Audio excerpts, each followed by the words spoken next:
The great potency of Colours of Impressionism is that it represents 65 works of art that changed the course of art history. The Impressionists were innovators. They were the trailblazers. They wanted to push art to a new place. And what they did was give art the permission to be ambitious, to look beyond representation, to be about expression and about passion.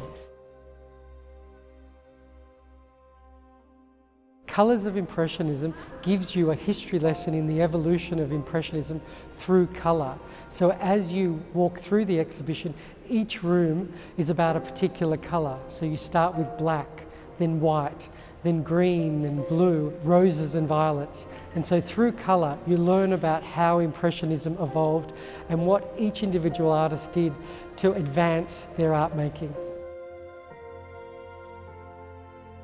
And it's a great opportunity just to see some extraordinary paintings.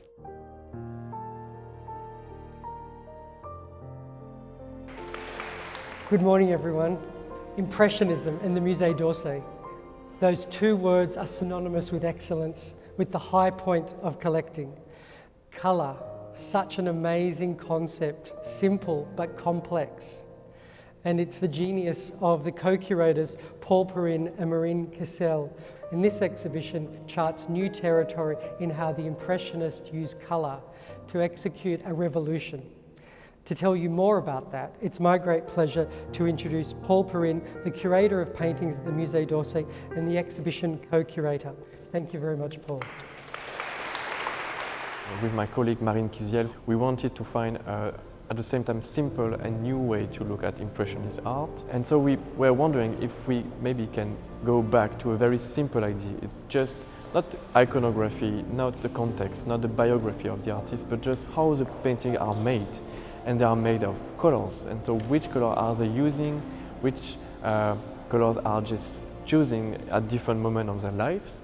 And so looking at this theme is allow us to build a new narrative, how Impressionism evolved. And I think this idea of colors is really an angle that allows us really to give a new insight of what is Impressionism.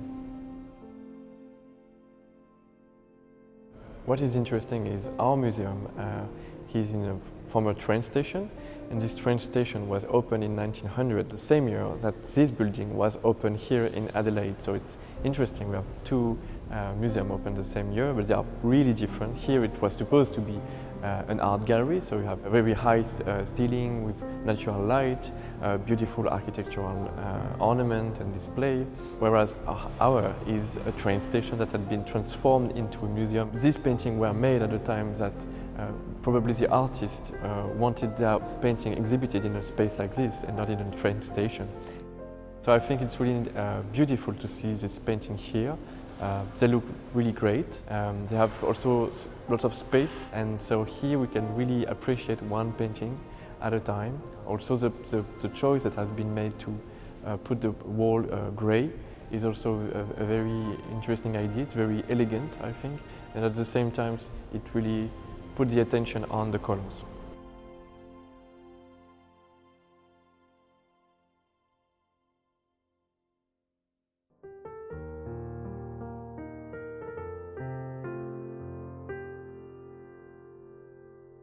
There's so many favourites, but I think at the moment my favourite is Manet's At the Port in the first room. And it's this extraordinary image of a very pared back palette using moonlight as the source of lighting. It's an atmospheric picture full of extraordinary energy and life.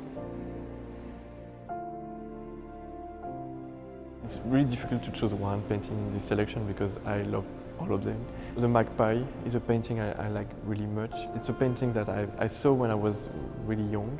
I went to the Musée d'Orsay with my parents and I was really amazed by this painting, so I asked them to buy me a poster of this painting, and I had this poster for a long time in my bedroom. And so this is probably this painting that made me want to be a curator and work at Orsay. So I think it's a masterpiece. It's a masterpiece of Impressionism, but it's also a painting I relate in a different way.